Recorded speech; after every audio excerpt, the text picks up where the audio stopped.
Debate night, but we're not in Milwaukee.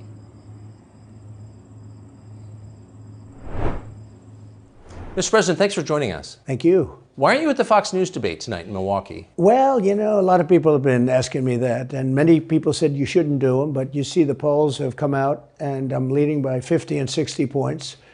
And, some of them are at 1 and 0 and 2.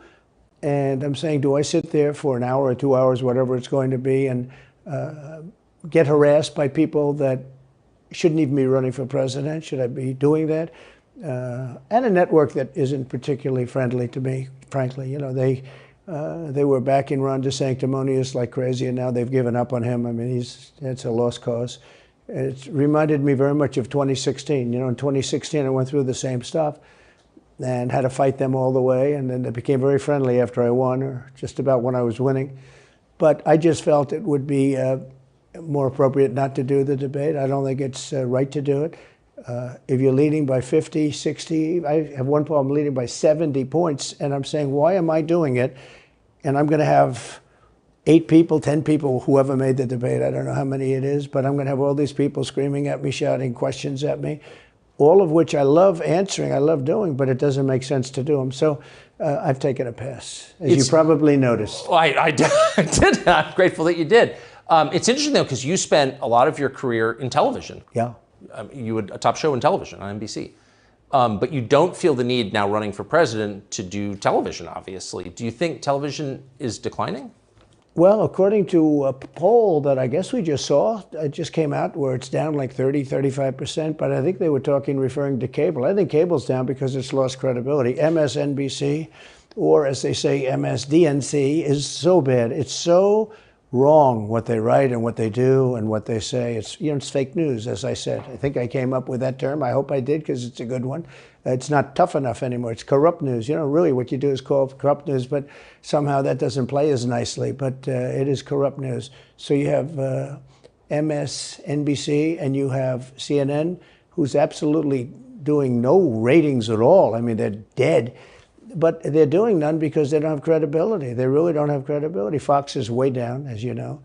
And the good old days are long ago. I will say this, it could come back, but they just don't have a lot of credibility, Tucker. You know that perhaps better than anybody.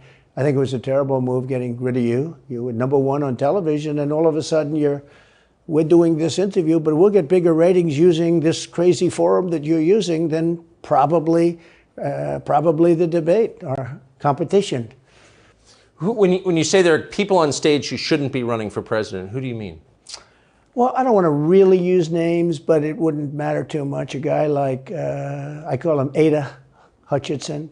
It's Asa, but I call him Ada. Why do you call him Ada? I could tell you, but I don't want to get myself in a little trouble. But he's weak and pathetic, and he was, I never understood the guy, never knew him. He was the governor of Arkansas, not a very popular guy. I don't know how but that state is such a great state. The people are so incredible in that state, and they love me and I love them. How does this guy get elected governor of Arkansas? But he's nasty always, and has been. A guy like Chris Christie, the guy left with a 8%, think of it, 8% approval rating in New Jersey. Now he's running for president. And he runs solely on the basis, oh, let's get Trump. He's like a savage maniac. He's like a lunatic. And that's all he talks about. His poll numbers are very, very low. He's about 2%. What's he like? You know him well. No, I've been friendly with him over the years, but I couldn't give him a job because I just never trusted him very much. I was just never one of his people that really trusted him. I never gave him the job. And that's one of the reasons he feels so hurt and so betrayed. And I understand that. I really do. I understand it. But I never gave him. He wanted to be different things. He was looking at different elements of the administration, and I decided I didn't want to do it. And now I'm glad I did, because you see, but we had some great people. I had great people. We'll have even better people if we do this, because now I know Washington. Before I didn't know Washington. But guys like Bill Barr were terrible. I mean, they were, I would say, Bushies. I say that with respect to the Bush family, but they were Bushies, and it doesn't work out for us. It was clear, this is kind of far afield, but it was just interesting. I read Barr's account of his time. He wrote a book about it, right? His autobiography. And in it, he lies about Jeffrey Epstein's death. clearly lies. Do you think Epstein killed himself sincerely? I don't know. I will say that, he was a fixture in Palm Beach. Yeah. I don't know what Barr said about it either. I have no idea what he said. What did he say? He killed himself, probably? He said he killed himself and that they were going to do this investigation. They never did the investigation. It's never been public. Well, and they hid it. And why are they doing that? And clearly Barr knew. But why would Bill Barr be covering up the death of Jeffrey Epstein? Bill Barr didn't do an investigation on the election fraud either, okay? He said he did, and he pretended he did, but he didn't. McSwain, the U.S. attorney in Pennsylvania, Philadelphia, said Barr just wouldn't let him do it. It was crazy. Barr became so petrified, so frightened of being impeached. They were going to impeach him. I don't know if you remember it. Yeah. It's not a big moment in history. But they said, we're going to impeach. They play a much rougher game, the left, the lunatics. And they were going to impeach Bill Barr, and he was petrified. Now, how do you not get impeached? Don't do any of this stuff. But he didn't do the job there. I don't know what he did with Epstein, but possibly he didn't. Do you think it's possible that Epstein was killed? Oh, sure, it's possible. I mean, I don't really believe. I think he probably committed suicide. He had a life with, beautiful homes and beautiful everything, and he all of a sudden he's incarcerated and not doing very well. I would say that he did, but there are those people. There are many people. I think you're one of them, right? But a lot of people think that he was killed.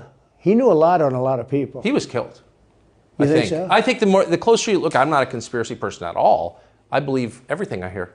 But yeah, the closer you look into it, I mean, the Attorney General of the United States, your Attorney General, clearly lied about the Epstein death. Yeah, and he was. Why? He was certainly. It wasn't well done. They had no cameras. They had no anything. Everybody was sleeping, and a case could be made. Look, I'm not going to get involved in it, but I can tell you, a case could be made either way. But it certainly wasn't the most well-run place. So the reason I'm asking you is I'm looking at the trajectory since 2015 when you got into politics, for real, and then won. It started with protests against you, massive protests, right. Organized protests by the left, and then it moved to impeachment twice, right. And now indictment. I mean, the next stage is violence. Are you worried that they're going to try and kill you? Why wouldn't they try and kill you, honestly? They're savage animals. They are people that are sick, really sick. You have great people in the Democrat Party. You have great people that are Democrats. Most of the people in our country are fantastic, and I'm representing everybody. I'm not just Republicans or conservatives. Right. I represent everybody. I'm the president of everybody. But I've seen what they do. I've seen the lengths that they go to. When they make up the Russia, when that's exposed and they go down, and Barr should have gone after them, and other people should have gone after. And they did very late, because the Durham report came out. It was fairly good. It could have been a lot tougher, I guess, but it was fairly good. But it explained how corrupt it was. I'll tell you who did a great job was the Inspector General Horowitz. He did a phenomenal report. You didn't have to go to Durham. He did it on Comey and on, I guess, McCabe and some others, and it was a vicious, it was basically a true report, how bad they are. But these people are sick people. These are people that I think they hate our country. You want to know the truth. When you see open borders, when you see these policies that they have, and so many other things, it's so sad to see. We have a country that's very fragile right now. I've never seen, I will say, look, I ran in 16, which was 15, but I ran in 16, election in 16, and there was tremendous spirit. In 20, there was even more spirit. We got millions and millions more votes. It wasn't even a contest. People said, well, what'd you think of 20? I said, we did much better. We did. You got to base it on the number of votes. We got many more votes in 20 than we did in 16. But the election was rigged. It was a rigged election. And with COVID, they used COVID to cheat in a lot of different things, and we have so much on it. It's like so easy. But we had judges that didn't want to look. We had people didn't want to get involved. They called you, he's a conspiracy theorist if you say anything about the election. But I have never seen spirit like there is right now. Even coming down here, just the people on the road that are just absolutely going crazy. And the reason is, I think they like me, and I know they love my policies. I hope they like me too. A lot of people say they don't like me, but they like my policies. I think they like me. But I have never seen spirit like it is right now. And the reason is because crooked Joe Biden is so bad. He's the worst president in the history of our country. I don't think he's going to make it to the gate, but you never know. But he's a corrupt person, so corrupt that I took the name off Hillary. I don't do two people at one time. I took the crooked Hillary and I retired the name. That was a good day for her. I bet she was very happy. And I used it for Joe because it's crooked Joe. But Joe is really... But you don't think he's going to make it to November of 24? Well, I think he's worse mentally than he is physically. And physically, he's not exactly a triathlete or any kind of an athlete. You look at him, he can't walk to the helicopter. He walks, he can't lift his feet out of the grass. It's only 2 inches at the White House, right? That's not a lot. But you watch him, and it looks like he's walking on toothpicks. So, and then you see him on the beach where he can't lift a chair. Those chairs are meant to be light, right? They're like 2 ounces. Yeah. You lift them up. He can't lift the chair. He can't walk to the chair. And I don't know what they're doing with the beach. This beach is seeming to play a big role, but they love pictures of him on the beach. I think he looks terrible on the beach. He looks terrible on the beach. Skinny legs. Well, he can't walk through the sand. Sand is not that easy to walk through, but when he walks through it, he can't walk through the sand. And there's somebody in there that thinks he looks fabulous at the beach. I think he looks horrible at the beach. Plus, the beach doesn't represent what a president's supposed to be doing. You're supposed to be working. You're supposed to be getting us out of that horrible, horrible war that we're very much involved in with Russia and Ukraine. You could do that. You could do that very easily. I believe you could do that I don't believe he could do it because he's just incompetent. But that's a war that should end immediately, not because of one side or the other, because hundreds of thousands of people are being killed. Can you imagine you're in an apartment house and rockets are going into that building and blowing it up and knocking it down? And why should anybody, human beings, these are human, whether they're Russian or Ukrainian or whatever they are, it's got to be stopped. And it can be stopped very easily. It would have never started. If I were president, it would have never started. So back to Biden, I'm interested. So you think he's failing? He obviously is failing. I think it's clear to everybody. But that would make Kamala Harris the candidate? Well, not really. I guess they'd have maybe a free-for-all. A lot of people say she has to remain for certain reasons the candidate. She has to. I don't think that's true, actually. I don't think that other people would stand for it. She has some bad moments. Her moments are almost as bad as his. I think his are worse, actually. Yeah. But she seems pretty senile, too. She speaks in rhyme. It's weird. It's weird. But she has bad moments. And in rhyme? What do you... Well, the way she talks, the bus will go here and then the bus will go there because that's what buses do. And it's weird. The whole thing is weird. This is not a president of the United States future. And I think they probably have some kind of a primary and other people will get involved. Newsom, right? Could be. I always got along well with him, believe it or not. But could be him, could be somebody else. He's got a big load on his shoulders because you look at California, what's happened. But I don't know if the American people really, the people that vote for him, I don't even know if they care. You look at so many of the things that are going on, and people don't seem to be, in the old days, if you had a bad record, it meant a lot. Today, if you have a bad record, it doesn't really mean anything. He looks good, he's a nice looking guy, speaks well. But Biden, every time you watch him talking, it's like he's walking on eggs. You're waiting for him to collapse. And he almost always does. And I got to know the leaders of all of the countries, essentially, but the big ones. And the bigger, the tougher the leader. It's like sort of, I guess maybe that's the way it's supposed to be. But I got to know President Xi of China and Putin and Kim Jong-un, North Korea. Did a great job with North Korea, kept us out of a nuclear war. We would have 40,000 dead soldiers right now. They'd drop a nuke right on top of the military base. But we have 40,000 soldiers over there. And I did great. I got along with him great. That's a positive. The press said, he said nice things about Kim Jong-un. I also said horrible things at the beginning. Horrible enough that he wanted to talk. And we talked, and we met in Singapore. We met actually twice. And we had unbelievable meetings. I know him very well. We were in great shape with him. What do you think he and Xi and Putin think of Biden? I think they can't believe it. I think they probably say this is some kind of a system. They had great respect for our country. They respected me. They had great respect for our country when I was there. Every one of them. Look, if you go to North Korea, you take a look at what happened. You know, the Olympics was dead. South Korea spent billions on the Olympics. Nobody was going to go. They didn't want to get blown up. They called me and they said, we are going to let the Olympics proceed. This is North Korea. I said, you should go into the Olympics. Put your athletes in. It wasn't like, you know, they were big on athletes because, you know. Famine. But they went in and they actually participated. And within about 2 days, the entire thing was sold out. And if it wasn't me, that would have never happened. But I got along very well with him, and that's a positive thing. He does have massive nuclear power, by the way.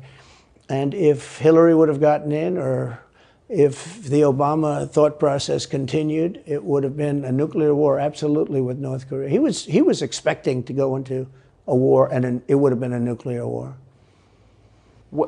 So do you think the rest of the world looks on at Biden and thinks someone else has got to be running the government? Well, somebody else has to be. I don't think he's capable of doing anything. Look, when I debated him, I said, how come, and this was in front of probably not a friend of yours, Chris Wallace. He was the moderator. Not a friend.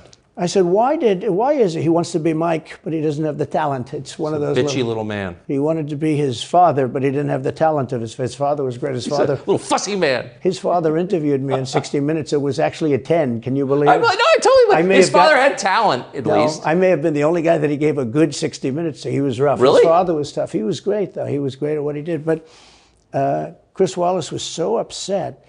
He was guarding this guy, who wouldn't do a show, by the way. You know, he wouldn't do. I figured, I didn't mind Chris Wallace because Biden wouldn't do a show. And it was very obvious. You know, he kept asking him and asking, but he wouldn't do the show. So I figured he's got to like me. But he came from a different planet. But remember when I asked the question, why is it that the mayor of Moscow's wife is allowed to give you $3.5 million? Don't forget, that was brought up. Now it's brought up all the time, but that was brought up by me long before anyone ever heard of it. I said, the mayor of Moscow's wife giving you $3.5 million. What did you do to deserve $3.5 million? To Biden. And Chris Wallace said, this has nothing to do with the debate. I mean, he got in the way of the question. No, it was crazy. And I said, well, wait a minute. He got $3.5 million from the mayor of Moscow's wife. Now, people forget that, but if you go back and take a look, you will see. And Chris Wallace didn't want me to ask that question. I said, I think it's a very appropriate question. It turned out to be much more appropriate than people thought. Amazing. So do you have a preference in, assuming you're the Republican nominee and all goes as you plan it to go, do you have a preference in who you run against? In many ways, I'd love to run against him because his record's so bad. You know, it's still horrible when you look at inflation and everything else, but others also have very bad records. I mean, California's a bad record, so, you know, should it be Gavin or should it be somebody else? When I look at San Francisco, what's happened to that incredible city? That was one of the greatest cities in the world just a short while ago, and now it's very sad when you look at it. Los Angeles, every city practically, all the Democrat-run cities. You know, Republican-run cities are doing very nicely because they arrest people when you have crimes, and they don't go after political candidates because they think it's good. You know, I mean, it's like been amazing. My poll numbers are the highest I've ever had. But because people understand it. Can I just ask you, that gets back to my original question. So if the protest didn't work, you got elected anyway. Yeah. Impeachment didn't work twice, obviously. Indictment is not working. Your poll numbers go up. When they raided Mar-a-Lago in August of last year, your numbers went up. They can indict you 20 times and you're not gonna lose the Republican primary because of that. Well, so it makes it look even more ridiculous. I mean, the 4 indictments, and maybe there'll be more. I don't know. These people are crazy. But they're counterproductive. So if you chart it out, it's an escalation, is what I'm saying. Yeah. So what's next? After, try to put you in prison for the rest of your life, that's not working. So, like, don't they have to kill you now? I think the people of our country don't get enough credit for how smart they are. And I'm not sure I would have said this 10 years ago, but they get it. You know, they really get it. When somebody gets indicted, your poll numbers go down. When somebody gets indicted, you announce, ladies and gentlemen, I'll be leaving to spend time with my family and to fight for the rest of my life on this stuff. But you're out of politics. I got indicted 4 times. All trivia, nonsense, bullshit. It's all bullshit. it's horrible when you look and you look at what they're doing. The boxes hoax, I'm covered by the Presidential Records Act. I'm allowed to do exactly that. He's not covered, and he's got 25 times the number of boxes, and he's got them stored in Chinatown. He's got them stored in a flimsy garage underneath his Corvette at Penn. And by the way, at Penn, he gets millions of dollars. China pays this guy millions of dollars.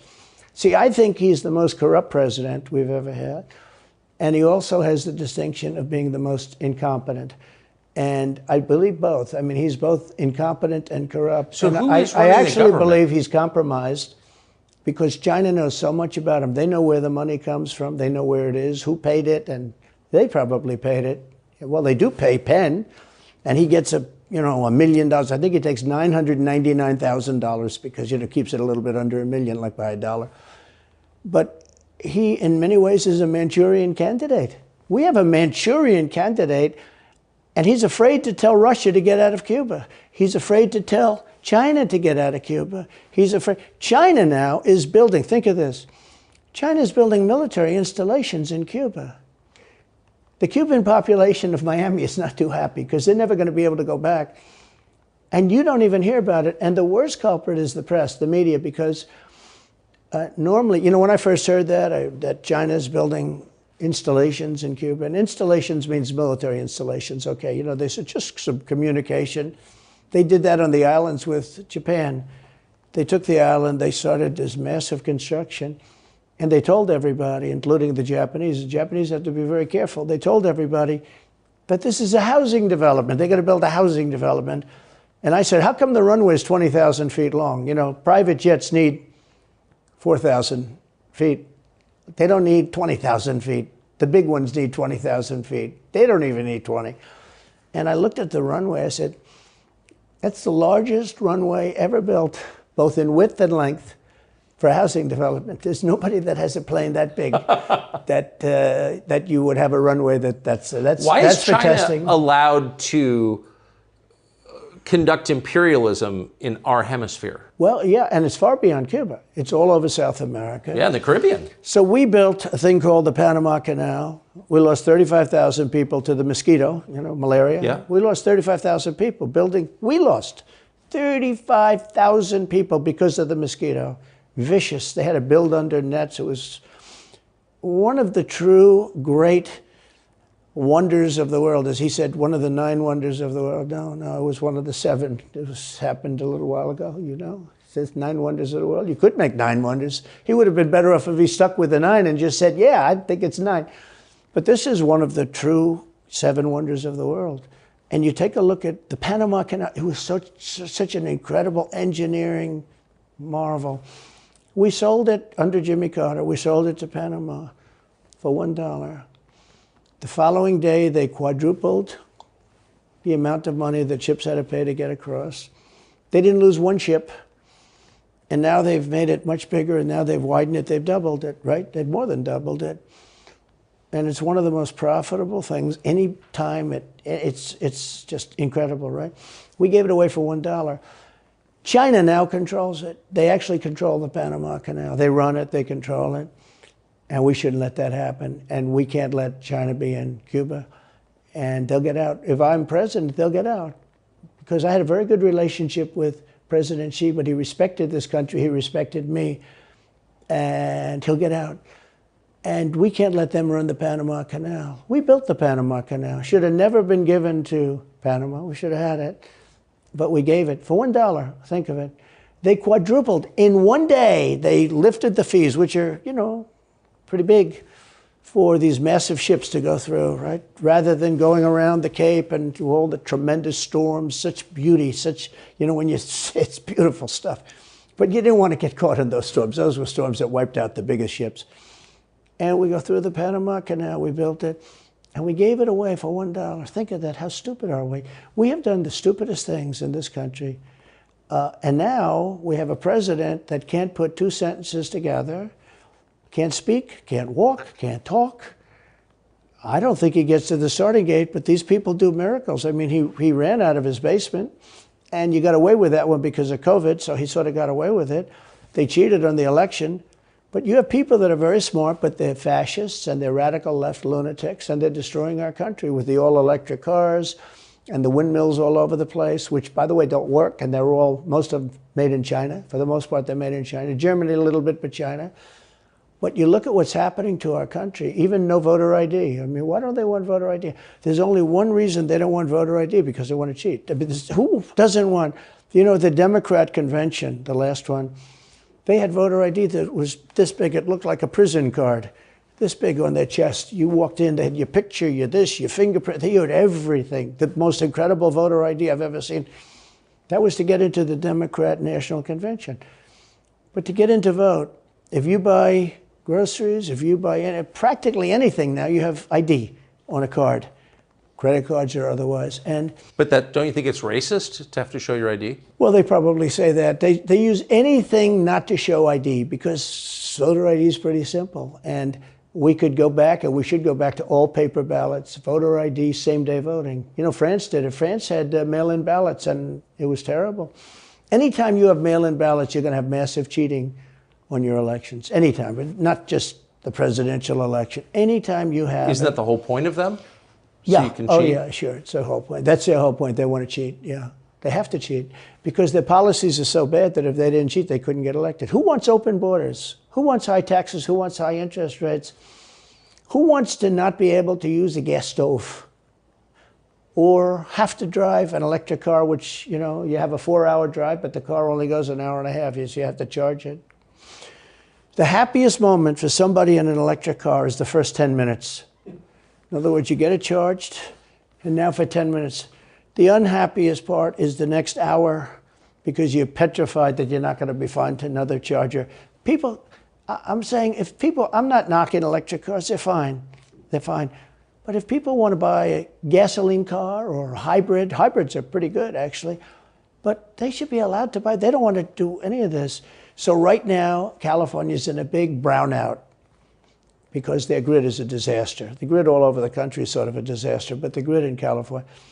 And yet, they want to have, in a very short period of time, millions and millions of cars going off that grid, essentially.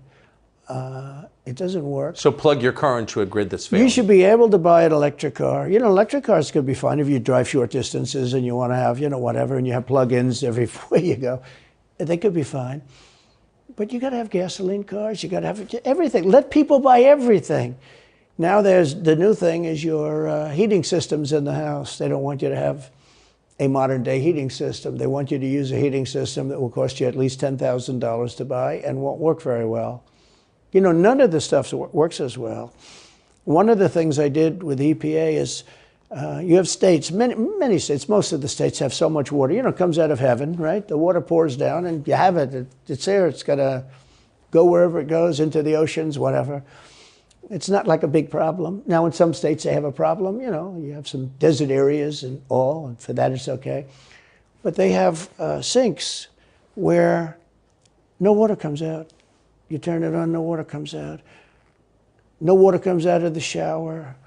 No water is allowed to go into the washing machine for your dishes or for your clothing or what. And I avoided all of that. Wait, they have sinks where no water comes out? Sure, you have restrictors. When I say no water, very little water. You want to wash your hands, right? Yeah. And you've seen this, and you turn on the sink and it's very little. Or you want to wash your beautiful hair, right? And you're standing under a shower. And the suds never go. The water comes out very slowly. I'm sure you've seen this. It usually takes place in new hotels and new homes. Yeah, you take a drill and take the they have limiter out. Well, you can, but now they make it so you can't do that so easily. They have a restrictor. It's called a restrictor. And it restricts the water from coming out. So I ended all of that. And you have to see these, they let the water come out. You know what people do? They wash their hands like 5 times longer. Or in the washing machine, they'll press for their, let's say the dishwasher, they'll press it, then they'll press it about 7 or 8 times. Yeah. They'll end up using more water, and it still won't be very good. I met with the head of Whirlpool. They were practically going out of business during my administration, and they said to me, from Ohio, incredible, great state, I love Ohio, and they were really doing badly because people were dumping washing machines all over, mostly from South Korea, but also from China. And he was explaining it's just a terrible situation. I said, let me ask you, how's the quality? He says, we're better, but they are good enough quality. But, of course he's going to say that, but, they are better. He said, but they don't allow us. They're dumping these machines. They're cutting us in half. They're killing us. And on top of it, the government won't let us use water in our machines. I mean, he shows me like a quarter of a bottle of water. That's supposed to be washing clothing. And I freed it all up, and I put tariffs on these countries that were selling and the machines coming into the country. And that company went from all the washing machine companies, they make washing machines, they make dryers, they make all of the different machines that do this kind of work, including dishwashers. And they went from a disaster area to being just thriving. But can I ask, they love me in that part of Ohio. Well, I bet they do, but why should EPA, no one at EPA was elected by anybody, why do they have the power to decide how much water your washing machine uses? Shouldn't Congress in a democracy get to vote on that? Yeah, you could say that. They do things that are not very... So how do you, that's my question, how do you, if you get elected again, go back to Washington, how do you keep the agencies under control? How do you keep FBI and CIA specifically under control? The way you do it, like I fired Comey, that was a big deal. A lot of people said, and I fired him very early. Somebody said, oh, I wish you would have fired him. There was a real question about firing him. Anyway, you understand, because, when they have a 10-year term, there is a question. I fired Comey. That was a great thing. If I didn't fire Comey, maybe I wouldn't be talking to you, or I'd be talking to you about real estate or something else other than politics, right?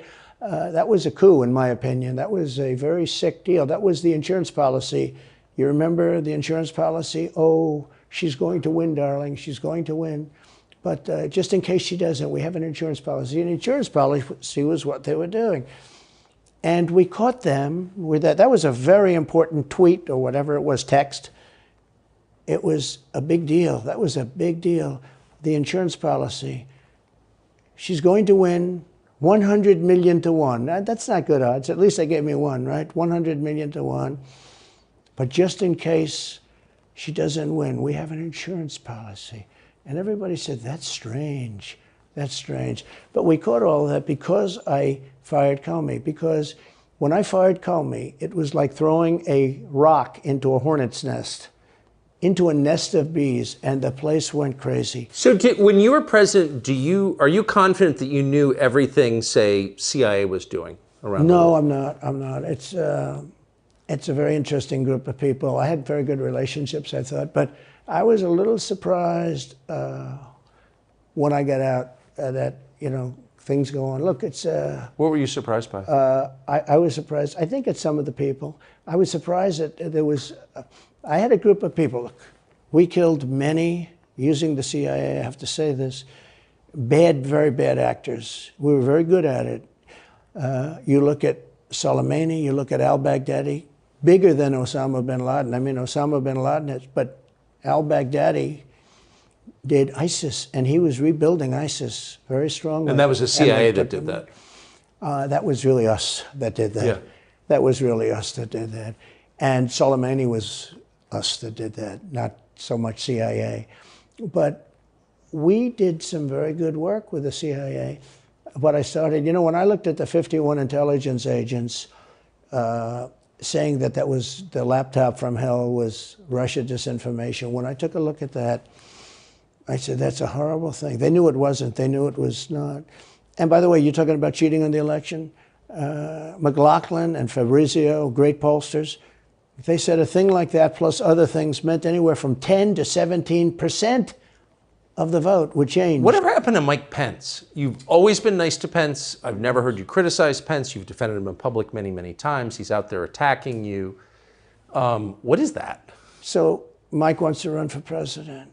You got to understand, in my opinion, Mike Pence had the absolute right to send the votes back to the legislatures. The Democrats and everybody said, you don't have the right. In other words, what I said, is he a human conveyor belt? You mean if he finds fraud in Pennsylvania, in Georgia, in any of these states, Arizona, he has to send them to Mitch McConnell, right? That's right, sir.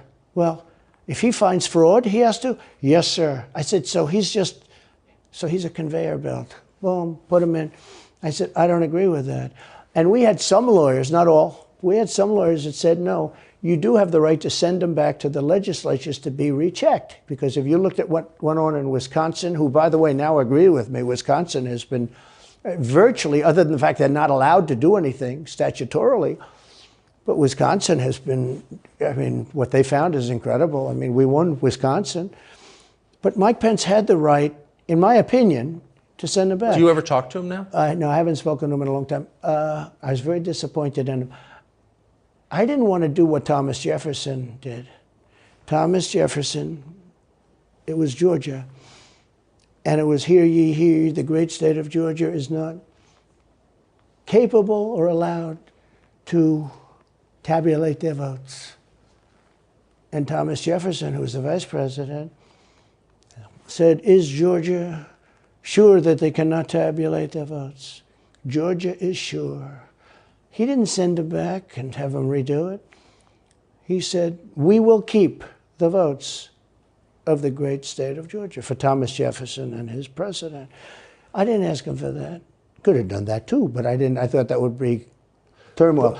I asked him to send him back to his legislature, to the legislatures, you know, in Wisconsin, let's say. But why didn't he? I mean, you'd worked together for 4 years. You're the president. He's VP. You say you're aligned on everything. I think he got very bad advice. I really do. Now, let me tell you what happened. I sat there with a few people. I think his lawyer was in the room too. His lawyer was very much against it. There were other lawyers that felt you could do it. It was one of those things. I think you could have done it. I think you can always do something if you see fraud or if you see problems. But it's very interesting. So after the election was over, the rhinos got together with the Democrats and they redid the election, so you couldn't do it anymore. So then I called the people. I said, so in other words, you're saying I was right. You could do it. Yes, you could do it. In other words, they took the Voting Act and they redid it so the vice president no longer has the power to do what I said he could do. So when that happened, I said, wow. And you know, you'd look some of these Democrats in the eye and they'd say, he has absolutely no right to do it. And immediately after the election, they met rhinos, could name them all, and Democrats, and they approved legislation that takes away the right of the vice president to do it. So I said, so you're saying I was right. The vice president did have the right to do it, and they said, yes, he did. So if you're saying they stole it from you last time, why wouldn't they do the same this time? Oh, well, they'll try. They're going to be trying, yeah. And not only me, you know. Look, DeSantis is out. I think he's gone. So he was at a level. People have figured him out. He's gone. But if somebody else got in, other than me, they'll go at him just as viciously as they did me. These people are sick. They will go after them. And a lot of people say they won't be able to hold up. I do get credit for holding up quite well, I must tell you. I think it's... How do you do that? How do you get indicted, you know, every week and stay cheerful? I think it's a lot easier because I'm so high in the polls, because it means the people get it. The people see it's a fraud. The people see it. Like this horrible district attorney from just a little while ago, from essentially Atlanta, that's Fulton County. She said, basically, I don't have any right to challenge an election. Well, what about Stacey Abrams? What about Hillary Clinton? What about all of these Democrats that are still challenging my election? The same people that are saying he's challenging an election challenged my election. And they did it with slates. They did it with all sorts of things. They were very bad about it. But basically, they're suing me, and they're saying, you don't have any right to challenge it. If you challenge an election, we're going to indict you and put you in jail. So what they're doing is they've weaponized, and don't kid yourself, the DOJ and Biden and the whole group, they're watching all of this stuff. They love the local stuff. You know, the DA in Manhattan.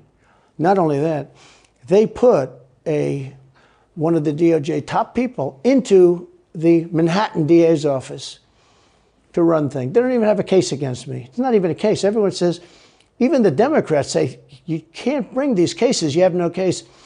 The Attorney General or the District Attorney, Fannie Willis, in Atlanta, she's getting killed. Basically, she's saying Trump doesn't have the right to criticize an election. But you've been around long enough now. You've seen many elections criticized. I mean, Hillary Clinton goes crazy. Every time she talks, she says, he's not the president. Jimmy Carter said, he's not the president. Well, I am the president. Hillary Clinton called me, by the way, at 3:02 in the morning to congratulate me the night of the election.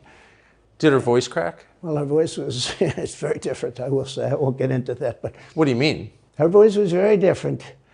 Don't forget, they were all celebrating at 5 o'clock in the afternoon. And I came home and I said, I think we won. I felt we won because the rallies are so big. We'd go to Wisconsin and we'd go to Georgia. We'd go to different states. In Michigan, we'd have rallies. In Pennsylvania, we had 58,000 people in Butler. And I said, how are we losing this? How do you have a rally where you have from 50 to 100,000 people, many of them? I did 7 a day for a couple of days. That's a lot. That's a lot. These are big rallies, too. And I didn't hold back. I didn't say, let's make them let's do abbreviations, right? But they challenged the stuff. Yeah. Hillary called me up and conceded. Now, the word is that Obama said you have to do that. But she called up and totally conceded. But now, every time you see her on television, she's saying, she's challenging the election. Do you think... So that would mean that she should be indicted, but that would mean also that Stacey Abrams in Georgia should be indicted, because she still thinks she won the election for governor. She still thinks that. She's never recanted. And do you think Stacey Abrams will be indicted for that? No, of course not. She won't be. The Democrats don't get indicted for things like that. They don't get impeached. No, it's a different thing. With that being said, yes, I had great support when they did impeachment hoax #1 and impeachment hoax #2. Jim Jordan, the House was fantastic. And actually the Senate was very good for me, other than, Mitch McConnell. I think it's too bad I endorsed him. He was begging, he was going to lose that race, and I endorsed him, and he ended up winning the race because of my endorsement. He was down, he was going to lose to Amy McGrath. She was $90 million in cash, all set to go. She was leading by 3. He was going down. I did him a favor, and then 3-4 months later, he really wanted to impeach me. He's a bad guy. But if you look at what's going on politically, it's so interesting. The level of loyalty is different in politics than it is in normal life, I will say. With that being said, I've had great loyalty also.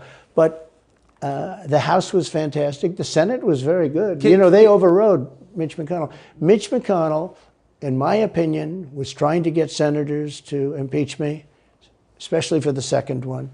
And on the first one, he acted very, very slow. He should have gone much faster. But Mitch McConnell wanted to, and the senators went up to him, guys that are subservient to him because he gives money. He gives them money. He gives them a lot of money. He raises some money and he gives it to them, and therefore they do what he said. That's the only form of leadership he's got. So last question. If you're elected president again, what's your number one priority? When you ran last time, you said, I will build a wall. This time, your bottom line top promise to the country. So you can do numerous things at the same time. Of course. But let's say number one is a border, and taking hundreds of thousands of criminals that have been allowed into our country and getting them out and bringing them back to their country, Guatemala. By the way, not only the 4 countries that we think of as neighbors, all over the world. Last month, we had 149 countries represented. Think of it. We had 149 countries represented, Tucker, from places that many people never even heard of, coming into our country. And they're coming in from mental institutions, and they're coming in from prisons. They're emptying out their prisons all over South America. They're emptying out their mental institutions. Terrorists are pouring into our country. We have no idea. I had the strongest border in the history of our country, and I built almost 500 miles of wall. They like to say, oh, was it less? No. I built 500 miles. In fact, if you check with the authorities on the border, we built almost 500 miles of wall, and I had another 200 that I was going to build. It's like water. It seeks. And we're going to build another 200. We built it. It was all set to go. All they had to do was install it. It would have taken 3 weeks. And that's when I found out. I said, I think these people actually want open borders. The first thing I would do would be I would seal up the border good and tight, except for people that want to come in legally. Do you think we're moving towards civil war? There's tremendous passion and there's tremendous love. January 6th was a very interesting day because they don't report it properly. I believe it was the largest crowd I've ever spoken before. And some of the crowds I've spoken before. And like July 4th on the Mall. I think they had 1 million people there. But I think that the biggest crowd I've ever spoken before was on January 6th, and people that were in that crowd, a very, very small group of people, and we said patriotically and peacefully, peacefully and patriotically, right? Nobody ever says that. Go peacefully and patriotically. But people that were in that crowd that day, very small group of people went down there, and then there are a lot of scenarios that we can talk about. But people in that crowd said it was the most beautiful day they've ever experienced. There was love in that crowd. There was love and unity. I have never seen such spirit and such passion and such love. And I've also never seen simultaneously and from the same people such hatred of what they've done to our country. So do you think it's possible that there's open conflict? We seem to be moving towards something. I don't know, because I don't know what it, I can say this. There's a level of passion that I've never seen. There's a level of hatred that I've never seen, and that's probably a bad combination. Donald Trump, thank you. Thank you very much. Very much. Thank you. That is a bad combination, by the way. Bad combination. Thank you.